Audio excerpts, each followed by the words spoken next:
नमस्कार दोस्तों, मैं हूं doctor Sunil Garhwal, homeopathy physician. Garhwal homeopathy के इस यूट्यूब चैनल में आपका स्वागत है।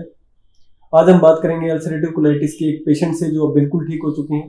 आज की इस वीडियो में हम इनकी जर्नी के बारे में जानेंगे और समझेंगे कि किस प्रकार से इन्होंने क्या क्या परहेज किया और किस तरीके से ये ठीक हुए। तो चलिए हम बात करते हैं छिंद्रपाल जी से, जिनकी एज है 33 और ये मेरे पास अल्सरेटिव कोलाइटिस के ट्रीटमेंट के लिए आए थे। ये मेरे पुराने पेशेंट है, पहले भी छोटी मोटी प्रॉब्लम्स के लिए, एसिडिटी के लिए या फीवर, जुकाम के लिए, खांसी के लिए, छोटी मोटी चीज़ों के लिए मेरे से ट्रीटमेंट चलता रहता है इनका। जब इनको पहली बार दिक्कत आई तो इन्होंने मुझसे फ़ोन पे कांटेक्ट किया और अपने सिम्टम्स के बारे में बताया और हमने इनका ट्रीटमेंट शुरू कर दिया था। तो ये कब की बात है सर? ये है सर 21/9/2022 को। 21/9/2022 को। तो क्या दिक्कत आई थी आपको? पहले मेरे 2 दिन म्यूकस आया। म्यूकस आने के बाद मैंने आपको फोन किया तो आपने बोला कल आ जाना और मेडिसिन लेना। अगले दिन सुबह मैं टॉयलेट के लिए गया तो उसके अंदर ब्लीडिंग आई। अच्छा, ब्लीडिंग आई तो मैं आपके पास आया तो आपने मेरे को मेडिसिन दी और बोला आपको सिग्नोस्कोपी करवानी पड़ेगी, पता चलेगा भी अंदर क्या दिक्कत है। तो मैं सिरसा गया और ये करवा सिग्नोडोस्कोपी इनकी हुई है सिरसा में। तो इसके अंदर आपको स्क्रीन पे दिख रहा होगा कि इनके रेक्टम में रेक्टोसिग्मोइड और सिग्मोइड कोलोन में इनके अल्सर है और काफी प्रोमिनेंट अल्सर है। उसकी वजह से इनको ब्लीडिंग भी होने लग गई थी, म्यूकस आने लग गया था और थोड़ा बहुत पेट के अंदर मरोड़, ऐंठन भी थी। हाइपर एसिडिटी की इनको दिक्कत पुराने टाइम से थी, पहले भी इनका ट्रीटमेंट इसके लिए चलता रहा है। तो इन्फेक्टिव कोलाइटिस इनका डायग्नोस हुआ, ठीक है। और फिर कितने दिन में आपको आराम आ गया था? सर मैं 3 दिन दवाई ली, 3 दिन बाद में मेरे ब्लीडिंग बंद हो गया था और टॉयलेट जैसे पहले मैं 3-4 बार जाता था तो धीरे धीरे करके मैं एक टाइम पे आ गया था। हफ्ते के अंदर, एक हफ्ते के अंदर एक टाइम या कभी कभार 2 बार ज्यादा से ज्यादा बस। अच्छा। नॉर्मल हो गया था एक हफ्ते में। अच्छा, ठीक है। और बिल्कुल नॉर्मल कितने दिन में हो गए थे? बिल्कुल नॉर्मल मैं 1 महीने में बिल्कुल नॉर्मल हो गया था। मेरे कोई दिक्कत नहीं आती थी। जैसे पेट में मरोड़ आते थे वो बंद हो गए थे, तेजाब ज्यादा नहीं बनता था, गैस भी ज्यादा नहीं बनती थी। पहले मेरे को गैस भी बनता था, तेजाब भी बनता था और टॉयलेट जाता था तो जैसे मैंने प्याज की सब्जी खाई तो उसके अंदर वो प्याज दिखाई देते थे या हरी मिर्च है वो दिखाई देते थे। मतलब तो जो भी आप खाते थे पचता नहीं था। तो वो महीने बाद उसमें 90 पैसे सुधार हो गया था और 1.5 महीने के बाद नॉर्मल हो गया था। तो आपने इसके लिए कोई एलोपैथी दवाई दी थी, कोई अंग्रेजी दवाई, कोई आयुर्वेदिक दवाई, कोई देसी दवाई इसके लिए कोई और? नहीं सर, आपसे कांटेक्ट किया था पहली बार और आपसे ही दवाई चलती है, होम्योपैथी की। हाँ। अच्छा, तो फिर आपने इन्होंने जब इनको थोड़ा बहुत ऐसे लगा कि दिक्कत कहीं बढ़ ना जाए ऐसा कुछ ना, तो इन्होंने जयपुर से एक और रिपीट इन्होंने सिग्मोइडोस्कोपी कराई थी मंगलम हॉस्पिटल से, ठीक है। वो भी आपके स्क्रीन पे आपको दिख रही होगी। तो 1.5 महीने के बाद जब इन्होंने कोलोनोस्कोपी 15/11/2022 को जब कराई थी तो वो बिल्कुल नॉर्मल आई थी, उसके अंदर कोई भी दिक्कत नहीं थी। तो डॉक्टर ने आपको क्या बोला था? कि उस समय डॉक्टर साहब ने बोला यार अल्सर वाली तो तेरे कोई दिक्कत ही नहीं है, ये तो हो ही नहीं सकता। तो मैंने बोला सर मेरे पास रिपोर्ट है, मैं आपको रिपोर्ट दिखा देता हूँ।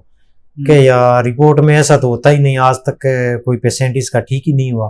फिर उन्होंने पूछा आपने क्या लिया था? मैंने कहा सर होम्योपैथिक मेडिसिन लिए। कि यार वो बहुत अच्छा रिजल्ट है फिर इसका तो। ये तो फिर उन्होंने मेरी वो पुरानी रिपोर्ट देखी, पुरानी रिपोर्ट देखकर बोले ये तो है अल्सर तो है। वो तो आपको दिख रहा होगा, पुरानी रिपोर्ट भी आपको मैंने जब दिखाई थी उसके अंदर अल्सर है। तो ये जो इनकी मंगलम हॉस्पिटल की रिपोर्ट है, ठीक है, वो आपको स्क्रीन पे दिख रही होगी, तो इसको आप देख सकते हैं, ये बिल्कुल नॉर्मल है, ठीक है। और उसके बाद आपका ट्रीटमेंट लगभग चल ही रहा है तब से ना। हाँ। तो कोई दिक्कत आई थी आपको बीच में? शायद 1-2 बार ब्लड एक बार दिक्कत आई थी सर, वो क्या कारण था? उसका कारण मेरी आपकी थोड़ी गलती थी, क्योंकि मैं 4-5 दिन कहीं बाहर चला गया था और खाने पीने का परहेज नहीं रखा, उसके कारण एक बार दिक्कत आई थी, बार नहीं आई थी। एक ही बार? हाँ, एक बार दिक्कत आई थी। अच्छा, तब से लेके इनको अब तक कोई भी दिक्कत नहीं आई। फिर हमने वेरिफिकेशन के लिए अभी 11/9/2023 अभी रिसेंट हमने एक फिर इनकी सिग्मोइडोस्कोपी कराई, तो वो भी बिल्कुल नॉर्मल है, वो आपको स्क्रीन पे आपको दिख रही होगी। तो इनको कोई भी किसी भी तरह की आज तक इनको दिक्कत नहीं है। और सबसे बड़ी बात क्या है, इन्होंने कोई भी एलोपैथिक ट्रीटमेंट नहीं लिया, एक टैबलेट भी नहीं ली इसको रोकने के लिए। जैसे ही इनको दिक्कत आई शुरुआत के अंदर ये मेरे पास आ गए थे, क्योंकि ये मेरे पुराने जानने वाले थे, तो मैंने इनको बताया कि अल्सर की दिक्कत हो सकती है। तो इन्होंने रिपोर्ट कराई और उसमें इनको अल्सर ही थे। ठीक है, तो जब आप शुरुआत में आ जाते हैं तो इस चीज का बहुत बेनिफिट मिलता है। और एलोपैथी मेडिसिन से तो फिर ये परमानेंट कभी ठीक होता ही नहीं। अच्छा, जब आपने ये आशीष जी से जब कराई थी, हाँ जी, ये सिरसा में ये लास्ट जो कोलोनोस्कोपी आपकी सिग्मेंडोस्कोपी हुई, 11/9 तो डॉक्टर साहब ने क्या बोला आपको? डॉक्टर साहब ने पहले मैं गया डॉक्टर साहब के पास है, तो उन्होंने पूछा अभी ये क्यों करवानी है, आपकी क्या दिक्कत है? तो मैंने कहा सर आंत की दिक्कत थी मेरे। तो आप कहाँ से? मैं इलाहाबाद से। ठीक है, फिर मैंने आपकी पर्ची दिखा दी। पर्ची देखने के बाद उन्होंने मेरे को बोला कि आधा घंटा आप रुक जाओ।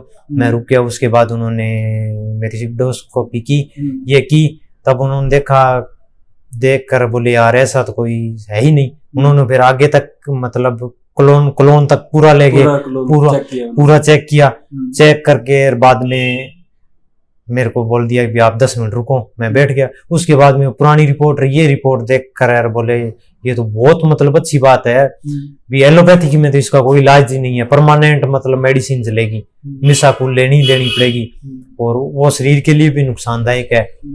तो आप इस दवाई का थोड़ा ख्याल रखना भी, इसको बंद मत करना।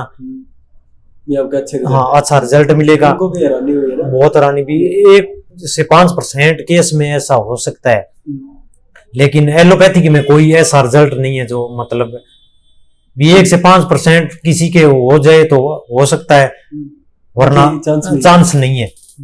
ऐसा उन्होंने बोला कि 5% केस में 1 से 2% में चांस होते हैं भी ठीक हो सकती है। एलोपैथी की बात बोल रहा हूँ मैं, लेकिन होम्योपैथी का रिजल्ट बहुत अच्छा। फिर उन्होंने आपके बारे में पूछा, फिर मैंने 1-2 केस और बताए, तो कहा बहुत अच्छी बात है ये तो, मतलब ऐसे केसों को तो आना भी नहीं चाहिए एलोपैथी में। ठीक है, तो ये था इनकी जर्नी के बारे में। थोड़ा परहेज आपने क्या क्या किया उसके बारे में? परहेज सर मैंने एक तो दूध से बनी जो भी पदार्थ है, जैसे मिठाई है या मिठाई इसके अंदर बिल्कुल ही मत खाना। हो सकता है नॉर्मल कभी थोड़ा हो जाए, लेकिन बार बार मीठे का रिपीट नहीं करना। पनीर नहीं खाना, तली हुई चीजें हैं वो नहीं खानी। एक चीज लगातार जैसे चावल खा रहे हैं तो 1 दिन या 2 दिन से ज्यादा वो नहीं खाना। मतलब कोई चीज है मतलब लगातार उसको यूज नहीं करना है। इन चीजों के बारे में आपको ध्यान रखना है। तली फली चीजें, मिर्च मसाला और जो दूध या दूध से बने जो भी प्रोडक्ट है, मीठा जो भी है, ठीक है, मीठी चीजें, इन चीजों को नहीं खाना। ये अल्सर को ट्रिगर कर सकते हैं। ठीक है, अल्कोहल होगी, स्मोकिंग होगी, चिकन है, चिकन आपको बिल्कुल भी नहीं खाना। कुछ पेशेंट जो नॉन वेजिटेरियन होते हैं वो कोशिश करते हैं बीच बीच में ना 15 दिन से 20 दिन से थोड़ा बहुत खा लेते हैं, तो वो चीजें बिल्कुल अवॉइड करो। ऐसी कोई भी चीज नहीं खानी जो इजीली पचे ना, जिसमें आंतों को जोर आए, पेट को जोर आए पचाने में, लीवर को जोर आए पचाने में, ऐसी कोई भी चीज आपको नहीं खानी है अगर आपको अल्सर की दिक्कत है। नहीं तो फिर वो ट्रिगर हो जाती है और फिर वो कंट्रोल करना उसको बहुत मुश्किल हो जाता है। आशा करता हूँ दोस्तों इस वीडियो को देख के आपको भी थोड़ा बहुत कुछ मोटिवेशन मिला होगा। अगर आपको ठीक होना है ना परमानेंट, तो अब या तो आप आयुर्वेदिक ट्रीटमेंट लीजिए या आप होम्योपैथी ट्रीटमेंट लीजिए। और होम्योपैथी में जो भी डॉक्टर जिसने पहले इस चीज का ट्रीटमेंट किया है आप उनसे कॉन्टेक्ट करिए, और जो एक्सपीरियंस डॉक्टर है आप उन्हीं से कॉन्टेक्ट करिए। क्योंकि ऐसे बहुत से डॉक्टर हैं जिनको अल्सरेटिव कोलाइटिस के बारे में बहुत ज्यादा किसी को नॉलेज नहीं है, जिसने पहले ठीक नहीं किया इसको, तो इसके बारे में जानता नहीं है। क्योंकि वो ये एक अलग तरह की बीमारी है, ऑटोइम्यून डिजीज है। इसको ठीक करने का जो प्रोसेस है, जो तरीका है, वो थोड़ा अलग है। ठीक है, इसलिए आप किसी होम्योपैथी आयुर्वेद के जो बेस्ट डॉक्टर से जिसने पहले इसको ठीक कर रखा है, जिसको एक्सपीरियंस है, आप अपने नियर बाय उनसे ट्रीटमेंट ले सकते हैं। या आपको मेरा नंबर स्क्रीन पे दिख रहा है, आप अपनी रिपोर्ट्स भेजिए, मुझसे कंसल्ट करिए। आपका जो भी प्रोसेस होगा ट्रीटमेंट का वो हम आपको बताएंगे और जल्दी से जल्दी ये बीमारी आपकी ठीक हो जाएगी। आशा करता हूँ दोस्तों इस वीडियो से आपको थोड़ा बहुत मोटिवेशन मिला होगा। अगर ये वीडियो अच्छी लगी आपको तो वीडियो को लाइक जरूर करिए, और अगर आप चैनल पर पहली बार आए हैं तो चैनल को सब्सक्राइब करिए, क्योंकि ऐसी हेल्थ रिलेटेड इन्फॉर्मेशन मैं इस चैनल पर आपके लिए लेके आता रहूँगा। मिलते हैं दोस्तों ऐसी किसी और इन्फॉर्मेटिव वीडियो के साथ। Thank you so much.